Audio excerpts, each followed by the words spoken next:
மெரினாவுக்கு எதிரில் அமர்ந்திருக்கும் சுவாமி விவேகானந்தர் அவர்களின் பண்பாட்டு மையம் 1897 பிப்ரவரி 6ஆம் தேதி சுவாமி விவேகானந்தர் இவ்விடத்திற்கு வந்ததாக நமக்கு வரலாற்று குறிப்பு தருகிறது.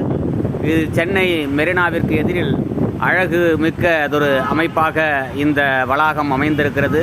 மிகச் சிறப்பு.